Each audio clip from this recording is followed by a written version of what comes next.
কিছুটা বাংলায় বলুক, কিছুটা হিন্দিতে বলুক, যাতে শুধু আমি আমার বাংলাদেশি মানুষগুলোর চাষ করবো, আর যারা তারা যে কোনোদিন আমার হরিগুরু চাঁদকে চেনবে না, এই ভাবনাটা থাকলে তবে না। আমার উচিত সমস্ত মানুষের মধ্যে আমার হরিগুরু চাঁদের নাম ছড়িয়ে দেওয়া। কথা কি আমি বলছি নাকি? এবং যারা আমেরিকায়, অস্ট্রেলিয়ায়, ফ্রান্স, জার্মান, যেখানে যারা আছে তাদের উচিত সেই সব দেশে, কারণ আমি এটা কেন বলছি, ফেসবুকে ছড়িয়ে যাচ্ছে তো, তাদেরও উচিত তারা সেখানে থেকে এই বাংলাগুলোকে ট্রান্সলেশন করে ইংলিশে তারাও সেইভাবে ঠাকুরের মতপথকে প্রচার করুক।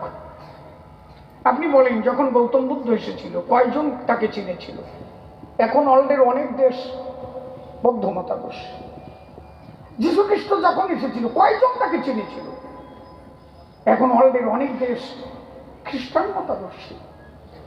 তাহলে আমার ঠাকুর এসেছে, আমরা কয়জন? মানে আমরা একেবারে কম নাকি? অল ভারতের বিভিন্ন স্টেটে যারা হিন্দি, আমার যারা বাংলাদেশি মানুষ যারা হিন্দি ভালো বলতে পারে, একেবারে কম নাই, কিন্তু কয়েক লাখের উপরে। তাহলে প্রতিদিন যদি 1000 লোক একটু হিন্দিতে ফেসবুকে প্রচার করে আমার ঠাকুরের নাম ধর্ম, তাহলে একদিন বিশ্ব জয় হবে না?